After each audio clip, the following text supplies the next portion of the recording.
अस्सलाम वालेकुम, मैं डॉक्टर सारा ज़िया आपके साथ बात करूँगी। आज सेहत के इस प्रोग्राम में सेहत कहानी की तरफ से मैं आई हूँ और आज मैं बात करूँगी आपसे रमज़ान में रोज़ा रखना बच्चों और टीनेजर्स के लिए जो है वो कैसा रहता है, यानी fasting for children and teens. तो सबसे पहले तो हम ये डिसाइड कर लें कि जो है वो till what age we consider कि बच्चा जो है वो एक चाइल्ड है और उसके बाद फिर वो किस एज से टीनेज में आता है। तो up till 12 years 11 to 12 years की एज तक जो है वो चिल्ड्रन की कैटेगरी में हम बच्चों को कैटेगराइज करते हैं, and after that from 13 up till 19 और 20 ईयर्स ऑफ एज वो बच्चे जो है वो टीन एज ग्रुप में आते हैं। तो जब रोज़ा रमज़ान के दिन आते हैं तो बच्चे जो देख रहे होते हैं पेरेंट्स के को अपने और अपने सराउंडिंग्स में अपने फ्रेंड्स को, स्कूल में अपने दोस्तों को या फैमिली में फ्रेंड्स को, तो उन लोगों का भी बहुत दिल चाहता है कि हम रोज़ा रखें। उसके अलावा पेरेंट्स का भी जो है वो काफ़ी दिल होता है कि हमारा बच्चा रोज़ा रखे, जब हमारे फलाने बहन का या इस रिश्तेदार का जो है वो बच्चा रोज़ा रख रहा है। लेकिन क्या रोज़ा रखना आपके बच्चे के लिए सही है या नहीं, तो ये सोचना और उसके अकॉर्डिंगली एक्ट करना बहुत ज़रूरी है। तो बच्चे जो है वो आफ्टर टीनेजर्स रोज़ा जो है वो बच्चों के ऊपर फ़र्ज़ होता है आफ्टर प्यूबर्टी। फिर भी आप अपने इस्लामिक स्कॉलर्स से मालूम कर सकते हैं कि what is an appropriate age के जिसमें बच्चे पर रोज़ा वाजिब हो जाता है, लेकिन यूजुअली इट्स आफ्टर प्यूबर्टी। तो that is after mostly 14 years of age, 13 या 14 ईयर्स एज के बाद। लेकिन उससे पहले भी बच्चों को हम ट्रेन कर सकते हैं कि वो रोज़ा रखने के काबिल हों, ठीक है, और उनको रोज़ा कन्वीनियंटली वो रख सकें। तो सबसे पहले रोज़ा यानी रमज़ान के रोज़े बच्चों को प्रॉपरली स्टार्ट कराने से पहले हमें कुछ चीज़ें सोचनी चाहिए। सबसे पहले तो हमें ये देखना चाहिए कि हमारा बच्चा क्या वो रोज़ा रखने के काबिल है कि नहीं है, ठीक है। तो उसके लिए हम जो है वो ये देखेंगे कि हमारा बच्चा जो है वो उसकी अकॉर्डिंग टू एज उसका वज़न कितना है, ठीक है, एक नॉर्मल BMI उसके रेंज में वो फॉल हो रहा है या नहीं है, ठीक है। उसके अलावा वो हेल्थ वाइज कितना केपेबल है, कितना स्ट्रॉन्ग है, कितना एक्टिव है, एक्टिवली इन्वॉल्व हो रहा है अपने सराउंडिंग्स में, अपने दोस्तों के साथ खेल कूद की एक्टिविटीज़ में, या स्कूल में एक्टिवली परफॉर्म कर रहा है या नहीं। फिर हम जो है वो अपने बच्चे को ट्रेन करें कि रोज़ा किस तरह से रखना वो शुरू करें। तो एकदम जो है वो हम रमज़ान के महीने में ला के बच्चे से ये नहीं कह देंगे कि अब आपने बेटा सारे 30 डेज़ के रोज़े रखने हैं, नहीं, ये बहुत डिफ़िकल्ट होता है। इवन हम बड़ों के लिए ये डिफ़िकल्ट हो जाता है। तो बच्चे तो फिर बच्चे हैं, लेकिन बच्चों को हम किस तरह से ट्रेन कर सकते हैं, तो हम रमज़ान में फॉर एग्ज़ाम्पल 6 to 7 ईयर्स का बच्चा है या 7 ईयर्स के बाद का बच्चा है, आप लेट्स सपोज 8 ईयर्स में आप जो है वो उसको थोड़ी सी प्रैक्टिस कराएं। 7 ईयर्स तक तो एक ये कॉन्सेप्ट भी होता है हम लोगों के पास कि आधे दिन का रोज़ा या रोज़ा फ्रिज में रख दिया, इस तरह की बातें भी हम लोग जो है वो बच्चों को सिर्फ एक सिखाने के लिए कि रमज़ान आने वाले हैं और एक उनको कॉन्सेप्ट दिलाने के लिए करते हैं। लेकिन फ्रॉम 8 ईयर्स हम इस तरह से प्रैक्टिस कर सकते हैं कि बच्चों को आपने हाफ डे का रोज़ा रखवा लिया या किसी दिन फुल डे का रोज़ा रखवा लिया और उसके बाद देखा कि उनकी एक्टिविटी लेवल कैसा है, उनको बीच में भूख या प्यास की शिद्दत किस तरह से महसूस हुई, कहीं वो फेंट तो नहीं हो गए या कहीं कोई और उनके एनर्जी लेवल में डिक्लाइन तो नहीं आया। देखिए, थोड़ा बहुत एनर्जी लेवल में डिक्लाइन आना इज़ यूजुअल, ठीक है, रोज़ा रख के हम सबकी एनर्जी लेवल्स डाउन हो जाते हैं। लेकिन एक सडन ड्रॉप के बच्चा फेंट हो गया है या इंतहा से ज़्यादा फटीग्ड है या बिल्कुल बातचीत नहीं कर पा रहा है या आप लोगों से इंटरेक्ट नहीं कर पा रहा, तो अगर ये ऐसी साइंस डेवलप हो रही हैं तो बच्चे को वहाँ पर रोज़ा रुकवा के और जो है वो कुछ खिलाना पिलाना पड़ेगा। लेकिन बच्चे को आइडिया देने के लिए कि हम आप रोज़ा किस तरह से रख सकते हो, तो कुछ पॉइंट्स हैं। तो जैसे ही रमज़ान नज़दीक आने लगते हैं आप ये करें कि बच्चे को जो है वो बताना शुरू करें, उसको मेंटली ट्रेन करना शुरू करें। तो फिर आप क्या करेंगे कि हम जो 3 मील्स अ डे जो है वो ले रहे हैं उनको उनके प्रोपोर्शन को आप कट शॉर्ट कर दें। यानी अगर आपका बच्चा एक फुल प्लेट मील खा रहा है तो उस मील को आप थोड़ा सा कम करें, ठीक है। उसके बाद उसको कुछ दिन के बाद मज़ीद थोड़ा सा कम करें, आप देखें बच्चा किस तरह से रिस्पॉन्ड कर रहा है। इन केस जो है वो बच्चा उससे फुल हो जा रहा है तो फिर आप उसको उस मील को डिवाइड कर दें, यानी जो दिन में 3 दफ़ा खाना खा रहे हैं आप उसको जो है वो इस तरह से डिवाइड करें कि 3 दफ़ा की जगह 2 मील्स दें, ठीक है, लेकिन उनको पानी दें दिन में, ठीक है, या छोटी मोटी अगर वो स्नैकिंग करना चाहें वो आप उनको दें। और फिर आप देखें कि बच्चा जो है वो किस तरह से आपको रिस्पॉन्ड कर रहा है। अगर बच्चे का एक्टिविटी लेवल ठीक है, एनर्जी लेवल्स उसके ठीक हैं, कोई प्रॉब्लम नहीं है, तो फिर आप उसको एक पूरे दिन का रोज़ा रखने पे आप उसको बताएं कि रोज़ा रखना में हमें खाना नहीं खाना, हमें पानी नहीं पीना, और आप देखें कि बच्चा आपके साथ सहरी करे। देखें, बच्चों को अगर आपने रोज़ा रखवाना है, लाजमी रखवाना है, तो उसके लिए ये 2 एलिमेंट्स बहुत ज़रूरी हैं। एक अच्छी सहरी खुराक, यानी अच्छी खुराक सहरी में लेना, और एक अच्छी खुराक आपके इफ्तार के टाइम पे लेना। ये दोनों चीज़ें बहुत ज़रूरी हैं। उसके अलावा सहरी से अफ्तार से सहरी के दौरान का जो हमारे पास टाइम होता है, उस टाइमिंग में पानी का इंटेक उनका जो है वो भरपूर रहना। आमतौर पे इस एज के बच्चे जो है वो सादा पानी पीने में भी जो है वो थोड़ा सा अवॉइड करते हैं, थोड़े से रिलक्टेंट होते हैं। तो उसमें आप ये कर सकते हैं कि उसमें बच्चों को कोई फ्लेवर डाल के दे दिया, ठीक है, या आपने फ्रेश फ्रूट के जूसेस दे दिए, ठीक है, या फिर आपने सूप्स दे दिए। वेजिटेबल के अगर बच्चे जूस जैसे कैरेट जूस वगैरह पीना पसंद करते हैं तो आपने वो दे दिया। लेकिन बच्चों को आप सॉफ्ट ड्रिंक्स या एक्स्ट्रा शुगर ऐड करके जो ड्रिंक्स होती हैं उनसे जो है वो परहेज़ कराएं, ठीक है, क्योंकि एक्स्ट्रा नमक या एक्स्ट्रा शुगर वाले खाने और ड्रिंक्स ये सिर्फ बच्चों के लिए ही नुकसानदेह नहीं है, ये सब के लिए, यानी हम बड़ों के लिए ही नुकसानदेह नहीं है, बल्कि बच्चों से के लिए भी नुकसानदेह है। और वो बीमारियां जो हम अक्सर इस अपने एडल्ट एज ग्रुप में फेस कर रहे होते हैं, वो आम तौर पे वो बचपन की ही हमारी गलत ईटिंग हैबिट्स होती हैं, जो कि फर्दर कंटिन्यू होती हैं और बड़े होके यानी एडल्ट एज में हम आके फिर शुगर है, ब्लड प्रेशर है, किडनी प्रॉब्लम्स हैं, हार्ट प्रॉब्लम्स हैं, और मल्टीपल इस किस्म के डिसऑर्डर्स को हम लोग फेस कर रहे होते हैं। तो बचपन में खुराक का सही करना बहुत ज़रूरी है। ये बात की हमने कि हम बच्चों को किस तरह से ट्रेन करें कि रमज़ान आने वाला है और अब आपको रोज़ा रखना है इस तरह से। तो इस एज में बच्चे ट्रेन हो जाते हैं। एक रमज़ान में उन्होंने 4 से 5 रोज़े रखे, अगले साल जो है वो उनको 5 से थोड़े से ज़्यादा रखवा लें, होते होते till the time they are 12, 13 या capable enough, physically active enough के वो रोज़े रखें, तो फिर वो 30 रोज़ेज़ भी रखने लगेंगे। लेकिन ख्याल रखिए कि बच्चों को बिला वजह फोर्स नहीं करें रोज़ा रखने के लिए, ठीक है। अगर आपका बच्चा जो है वो आप समझते हैं कि वो इस वक्त मेंटली और फिज़िकली रेडी नहीं है रोज़ा रखने के लिए, तो बेहतर यह है कि आप उसको फोर्स ना करें, कॉन्सेप्ट दिलाएं, समझाएं कि रोज़ा रखना एक एज के बाद आपके ऊपर फ़र्ज़ हो जाएगा, और इस तरह से उसको प्रिपेयर कराएं रमज़ान के लिए। तो ये मरहला आपके लिए भी आसान हो जाएगा और आपके बच्चे के लिए भी आसान हो जाएगा। आपके बच्चे की एक्टिविटी भी कॉम्प्रोमाइज़ नहीं होगी, उसका जो ग्रोथ एक फेज़ है वो भी कॉम्प्रोमाइज़ नहीं होगा, क्योंकि ये एज ग्रुप्स जो specially up till 20 years of age जो है वो बच्चों की ग्रोइंग एज होती है, मेंटली भी फिज़िकली भी। बच्चे हाइट भी गेन कर रहे होते हैं, वेट भी गेन कर रहे होते हैं। कभी कभी ऐसे होता है कि आपके जेनेटिक्स की वजह से, यानी अगर पेरेंट्स फैमिली में आपके जो है वो लीन फिजिक के लोग हैं तो बच्चे जो है वो थिन होते हैं, उसमें भी पेरेंट्स जो है वो परेशान हो जाते हैं कि हमारा बच्चा तो इतना पतला है। तो उसमें आपको ये भी देखना पड़ता है कि आप खुद जो है वो आपकी फ़िज़ीक अपनी कैसी है, आप ज़्यादा ओबीस हैं या थिन हैं, तो उस हिसाब से आप अपने बच्चे को देखें कि आपका बच्चा ज़्यादा ओबीस है या थिन है या नॉर्मल वेट फॉर हाइट है। दूसरे से कंपेयर करना एक तो नामुनासिब भी है, और दूसरा ये मेंटली जो है वो बच्चों को भी बर्डन करेगा, आपको खुद भी बर्डन करेगा।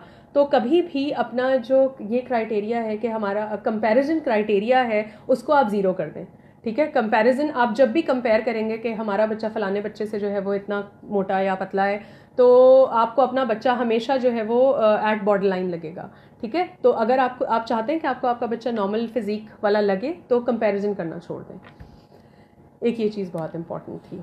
इसके अलावा जो है वो हम बात करते हैं कि रमज़ान में जो है वो हम बच्चों को मज़ीद किस तरह से जो है वो रोज़े की आदत, रोज़े में उनको क्या खिलाएं। हाँ, ये चीज़ बहुत इम्पॉर्टेंट है, ठीक है। तो जैसे कि मैंने आपको शुरू में बता दिया कि एक अच्छी मील सहरी पे लेना और अच्छी मील इफ्तार पे लेना ये बहुत ज़रूरी है, ठीक है। अब सहरी में हम क्या खाएं, ठीक है। तो सहरी में बच्चों को डेट्स यानी खजूरें, खजूरें तो इवन इफ्तार पे भी देना बहुत ज़रूरी है। और ये देखिए खजूर जो है वो हमारे रसूलुल्लाह सल्लल्लाहु अलैहि वसल्लम की भी सुन्नत है कि रोज़ा इफ्तार जो है वो खजूर से किया करते थे, ठीक है। और जो है वो ये खजूर इट्सेल्फ जो है वो एक बहुत ही ज़्यादा न्यूट्रिएंट डेंस फूड है, यानी उसमें इतने ज़्यादा ग़िज़ाइयत शामिल है कि हम सोच भी नहीं सकते, ठीक है। आयरन उसमें है, पोटेशियम उसमें है, उसके अलावा लॉट्स ऑफ मल्टीविटामिन्स उसमें है, फाइबर है खजूर में। तो खजूर बच्चों को आप लाजमी जो है वो अपने दें, ठीक है। उसके अलावा लबन यानी दही या प्लेन मिल्क शेक, दही के साथ लस्सी बना के या कोई भी फ्रूट ऐड करके जो है वो मिल्क शेक बना के आप बच्चों को दे सकते हैं। अंडे का ऑमलेट बना के दें। अंडा भी जो है वो इटसेल्फ एक फुल न्यूट्रिएंट रिच फूड है, ठीक है। तो उसका मुख्तलिफ़ किस्म का ऑमलेट बना के दे सकते हैं। रोटी दें, रोटी की जगह आप अगर बटर या घी लगा के पराठा देना चाहें तो आप बच्चों को बिल्कुल जो है वो बासहूलत दे सकते हैं, उसमें कोई प्रॉब्लम नहीं है। कोशिश ये करें कि रोटी होल व्हीट हो, ठीक है, और बटर या घी होममेड हो तो बेस्ट है। लेकिन अगर होममेड नहीं है तो बाज़ार में आप लेबल रीडिंग जो है वो ज़रूर करें। मैंने इससे पहले भी अपने सेशंस में आपको बताया था कि लेबल रीडिंग करना बहुत ज़रूरी है, ठीक है। यानी उस कार्टन पे क्या लिखा है, यानी या मक्खन के या घी के टिन पे क्या लिखा है। अगर लिखा है घी, नेचुरल घी, तो ऑब्वियसली आपको जो है वो ट्रस्ट करना पड़ेगा। फिर जो है वो घर में बनाने का तरीका भी बहुत आसान है। इंटरनेट पे काफ़ी सारी जो है वो रेसिपीज़ हैं, तो आप उससे भी जो है वो घर पे बना सकती हैं। इसके अलावा जो है वो आप बच्चों को जो है वो मुख्तलिफ़ क़स्म के फ़्रूट्स आप दें, लाजमी फ़्रूट, कोई एक फ़्रूट अगर बच्चे को पसंद है या फ्रूट सैलड्स अगर पसंद है तो मुख्तलिफ़ क़स्म के फ़्रूट्स इंक्लूड करके आप दें, ठीक है। बनाना ज़रूर दें, बनाना बहुत ज़रूरी है, ठीक है। उसमें पोटेशियम का कंटेंट बहुत अच्छा होता है और जब हम रोज़ा रखते हैं तो हमारे बॉडी में से पोटेशियम का कंटेंट भी जो है वो थोड़ा सा डिप्लीट होने लगता है। और वो पोटेशियम का कंटेंट जो हमारे लिए बहुत ज़रूरी है, क्योंकि अगर पोटेशियम लॉस होता है तो हमारे मसल्स जो है वो फटीग्ड हो जाते हैं, हमें थकावट महसूस होती है, जिस्म में दर्द की शिकायत होती है। अक्सर आजकल जो है वो बच्चे जिस्म में दर्द की शिकायत करते हैं, पैरों में दर्द की, घुटनों में दर्द की शिकायत कर रहे होते हैं। तो आप जो है वो उनको इस तरह की डाइट दें कि जिसमें पोटेशियम लेवल अच्छा हो। उसके अलावा भी अगर वो कर रहे हैं तो आप एक चीज़ जो है वो विटामिन डी का बच्चों का टेस्ट लाजमी करवा लें, ठीक है, क्योंकि विटामिन डी डेफिशिएंसी भी आजकल बच्चों में बहुत कॉमन है। और फिर विटामिन डी जो है वो सूरज से तो मिल ही रही होती है, उसके अलावा चीज़ में, अंडे में, इन सब चीज़ों में भी बहुत ज़्यादा होती है। लेकिन इन केस लेवल इतना ज़्यादा लो है कि जो है वो आपको मेडिकली ट्रीट करना पड़े तो आप मेडिकली ट्रीट करवाएं। अक्सर पेरेंट्स मुझसे जो है वो ये सवाल पूछते हैं कि हमारे बच्चे का विटामिन डी लेवल लो है, हम किस डाइट से जो है वो उसको कवर करा लें, या इवन विटामिन डी नहीं तो आयरन के लेवल्स हैं या मुख्तलिफ न्यूट्रिएंट लेवल्स हैं। देखिए, अगर आपके बच्चे का जो है वो एवरेज जो एक रेंज है, एवरेज रेंज से जो है वो बिल्कुल कम है, तो फिर तो आपको मेडिकली उसको ट्रीट कराना है। फिर भले जो है वो अगर थोड़ा सा बॉर्डर लाइन कम है तो आप जो है वो ओरल ट्रीटमेंट पे जा सकते हैं, लेकिन अगर एक्सटेंसिवली कम है यानी बहुत ज़्यादा कम है तो फिर आपको as per your doctors advice आपको इंजेक्टेबल पे जाना पड़ता है। लेकिन अगर नॉर्मल रेंज में है, लेकिन फिर भी आपको लगता है कि नॉर्मल में मतलब बॉर्डर लाइन नॉर्मल पे है यानी अपर साइड पे है, तो आप जो है वो खाने से, डाइट से बिल्कुल इम्प्रूव करा सकते हैं बच्चे को, ठीक है। इसके अलावा ये हो गया हमारा सहरी की हमने बात की थी कि हमें क्या ग़िज़ाएँ तो खैर हमारी, क्योंकि हम लोगों के देसीज़ में जो है वो इसी तरह की जो है वो खाना हमारी ग़िज़ा होती है, ठीक है। नॉर्मल रोटी, सालन, जो कुछ भी घर में बन रहा है, गोश्त, मुर्गी, मछली, सब कुछ आप जो है वो, बच्चों के ऊपर तो कोई रिस्ट्रिक्शन नहीं होती, तो आप उनको सब खिलाइए, ठीक है। लेकिन ये है कि इफ्तार के फ़ौरन बाद उनको जो है वो थोड़ा थोड़ा ये कोशिश करें और आप उनको लाजमी ये बताएं कि बेटा आपने जो है वो पानी ज़रूर पीना है, ठीक है, कोई भी जो है वो जूसेस ज़रूर पीने हैं, ठीक है, या इस तरह की योगर्ट ड्रिंक ज़रूर पीनी है ताकि वो हाइड्रेटेड भी रहें, ठीक है। क्योंकि पानी का लॉस भी जब बॉडी से होने लगता है तो हमारे जिस्म में थकावट और इस तरह की जो है वो सिम्टम्स डेवलप होने लगते हैं। अच्छा, उसके अलावा जो है वो मैं आपसे एक बात ज़रूर करना चाहूँगी। कुछ कैटेगरीज़ हैं कि स्पेशली टीनेज ग्रुप के जो बच्चे होते हैं, टीनेज के बच्चों में कुछ डिसऑर्डर्स बहुत कॉमन हो जाते हैं, ठीक है, यानी टीनेज यानी 13 ईयर्स प्लस की जो मैंने बात की है, ठीक है। तो होता क्या है कि बचपन में जो हम अपने बच्चों को कंपेयर करके जो है वो ये बता रहे होते हैं कि बेटा आप जो है वो देखें फ़लाने का बच्चा जो है वो इतना जो है वो ऐसा मोटा या पतला है, जैसा भी है, ठीक है, और आपको ऐसे होना चाहिए या ऐसे नहीं होना चाहिए। तो जब हम ये कंपैरिजन कर रहे होते हैं, हमारे बच्चों के जहन में इट्स सेल्फ एक इमेज क्रिएट होना शुरू हो जाती है कि हम जो है वो हम दिखने में अच्छे नहीं हैं, ठीक है, हम या तो बहुत मोटे हैं या हम बहुत पतले हैं, और उससे जो है वो कुछ कंडीशंस, ईटिंग डिसऑर्डर्स ऐसे बच्चों में डेवलप होना शुरू हो जाते हैं कि जो है वो फिर वो ख़तरनाक हद तक पहुंच जाते हैं। उन ईटिंग डिसऑर्डर्स में कुछ जिनके बारे में मैं बात करना चाहूँगी, एक है एनोरेक्सिया। एनोरेक्सिया यानी उसमें बच्चे जो है वो बिल्कुल खाना पीना छोड़ देते हैं, ठीक है, या टीनेजर्स, स्पेशली ये टीनेजर्स में बहुत कॉमन है, बहुत ज़्यादा कॉमन है, इस हद तक कॉमन है कि ख़ासतौर पे बच्चियों में इस हद तक कॉमन है कि वो बिल्कुल खाना पीना छोड़ देती हैं, ठीक है, यानी इतना लिमिटेड क्वांटिटी में खाएंगी या बिल्कुल भी जो है वो मील्स को स्किप करना शुरू हो जाएंगी, और उससे जो है वो अल्टीमेटली उनका एक तो वेट रिड्यूस होना तो शुरू हो जाएगा अलहदा, मतलब वो बिल्कुल ही स्किनी हो जाएंगे, बिल्कुल ही थिन हो जाएंगे, ये तो एक चीज़ अलहदा है। उसके अलावा जो है वो उनमें जो है वो अदर कॉम्प्लिकेशंस यानी मुख्तलिफ़ किस्म की और प्रॉब्लम्स जो है वो डेवलप हो जाएंगी, पेट की बीमारियाँ, एसिडिटी, स्टमक अल्सर्स, ठीक है, उसके अलावा जो है वो आपकी जो है वो बॉडी बिल्कुल थिन होना शुरू हो जाएगी, low blood pressure levels, low sugar levels, ठीक है, उसके अलावा थकावट महसूस होना, चिड़चिड़ापन रहना, ठीक है, गुस्से का ज़्यादा आना, ये सारी जो है वो सिम्टम्स बच्चों में डेवलप होना शुरू हो जाएंगी। कॉमन बच्चियों में इसलिए मैंने उनका जिक्र किया, लेकिन लड़कों में भी कम नहीं है। तो टीन एज में ख़ास तौर पे एज पेरेंट्स आपको ख्याल रखना बहुत ज़रूरी है कि आपका बच्चा रेगुलर हेल्दी डाइट ले रहा है, ठीक है, रेगुलर हेल्दी डाइट यानी 3 मील्स अ डे और 3 snacks a day. Obviously Ramzan में जो है वो ये चीज़ कॉम्प्रोमाइज़ हो जाएगी, लेकिन 3 मील्स अ डे का मतलब ये नहीं है कि एक बड़ी सी मील यानी एक फुल प्लेट भर के, अक्सर बच्चे खा भी नहीं पाते, लेकिन हम लोगों की एज मदर्स जो है वो बचपन से ये कोशिश होती है कि हमारा बच्चा, हमने जो प्लेट में निकाला है खाना, तो वो पूरा खाना ख़त्म करे, वरना किसी भी तरह हमने उसको ख़त्म करवाना है ये खाना।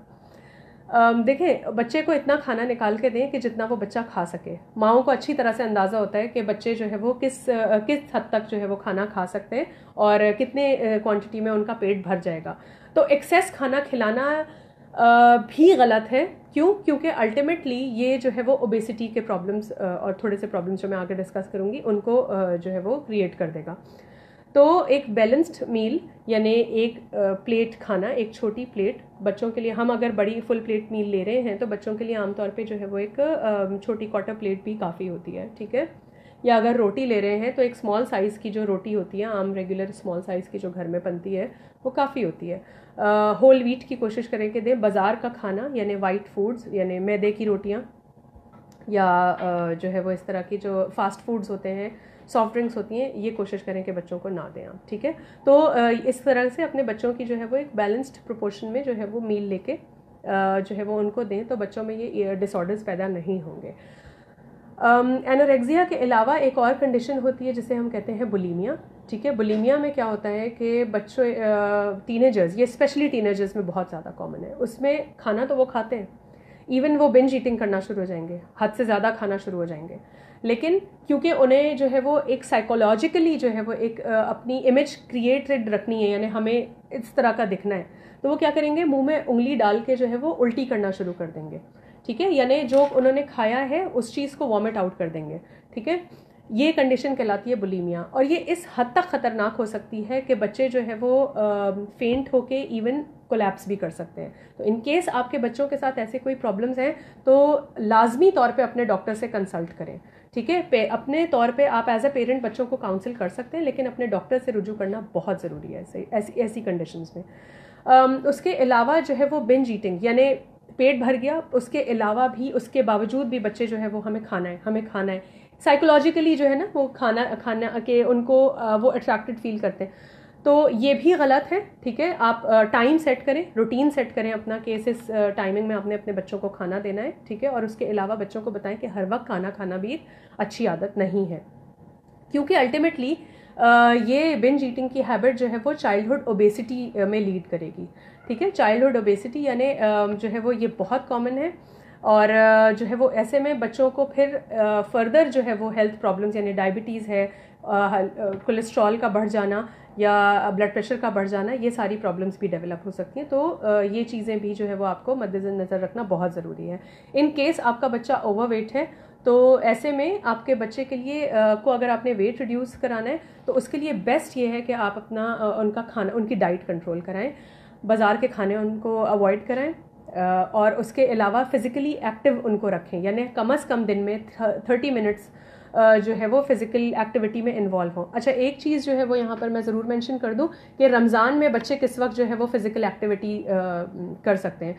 तो रमज़ान में जो है वो बच्चे इफ़्तार के बाद से लेकर इफ़्तार के 1 घंटे के बाद जो है वो कोई भी एक्सरसाइज यानी जो है वो जॉगिंग है, रनिंग है, या कोई अगर बच्चे स्पोर्ट्स में हैं तो कोशिश करें कि इफ्तार के टाइमिंग के बाद करें, दिन में ना करें, थोड़ा धूप को अवॉइड करें, ठीक है। और जो है वो ज़्यादा पसीना निकलने से भी बच्चों को अवॉइड कराएं, यानी उनको बाहर स्पोर्ट्स में अगर इंटरेस्टेड हैं तो कोशिश करें कि उनको ये समझाएं कि बेटा आप इफ्तार के बाद जा सकते हैं, ठीक है, क्योंकि अदरवाइज़ जो है वो ओवर स्वेट हो तो बच्चों के लिए वो भी बहुत प्रॉब्लमेटिक हो सकता है। तो मैंने जिन डिसऑर्डर्स की बात की, ऐसे में आपको अपने साइकोलॉजिस्ट या साइकियाट्रिस्ट से कंसल्ट करना बहुत ज़रूरी है, डॉक्टर्स से कंसल्ट करना बहुत ज़रूरी है। एज पेरेंट्स आप खुद बच्चों को समझा सकते हैं, लेकिन अगर ऐसे कोई डिसऑर्डर्स बच्चों में आ गए हैं तो आप कोशिश करें कि जो है वो आपके बच्चे, आप उनको डॉक्टर से रुजू करके और उनका इलाज कराएं। यहाँ मैं कुछ सवाल ले लेती हूँ आप लोगों के।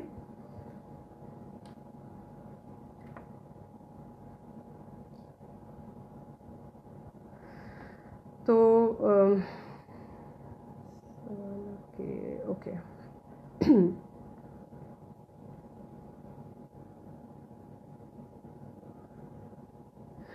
ओके किसी ने पूछा है कि what is the suitable age to make your child habitual of fasting. मैंने आपको इस सेशन में जो है वो कम्प्लीटली बता दिया कि आप आराम से जो है वो 8 ईयर्स ऑनवर्ड्स बच्चों को जो है वो गाइड कर सकते हैं कि वो रोज़ा रखें, लेकिन गाइड कर सकते हैं, फोर्स नहीं कर सकते, ठीक है। ये आपको इस्लामिक स्कॉलर बेहतर बताएंगे कि कौन सी एज है जिसमें बच्चे पे रोज़ा वाजिब है, ठीक है। तो ऐसे में जो है वो आप अपने इस्लामिक स्कॉलर से रुजू करें, लेकिन medically I can just guide you कि आप जो है वो 8 ईयर्स से, इवन 7-8 ईयर्स से जो है वो आप बच्चों को गाइड करना शुरू कर सकते हैं कि आप इस तरह से रोज़ा, अगर आपका बच्चा फिजिकली और मेंटली फिट है, ठीक है, और रोज़ा उसको नहीं लगता इतना और वो आराम से जो है वो रोज़ा रख सकता है, तो आप उसको 7-8 ईयर्स से भी जो है वो रोज़े रखवा सकते हैं, जितने मैक्सिमम वो रख सके। लेकिन अगर आपको लगता है कि उसकी फ़िज़िकल एक्टिविटी कॉम्प्रोमाइज़ हो रही है तो वहाँ आप उसको पॉज करवा दें, ठीक है। उसके अलावा यहाँ पर कोई और क्वेश्चंस है नहीं, तो यहाँ पर हम ये सेशन वाइंड अप करेंगे। आई होप आप लोगों को काफ़ी सारी चीज़ें इसमें क्लियर हो गई होंगी, ठीक है। तो रोज़ा रखना ज़रूर फ़र्ज़ है, लेकिन रोज़े में अपनी सेहत का ख्याल रखना भी हम पे फ़र्ज़ है।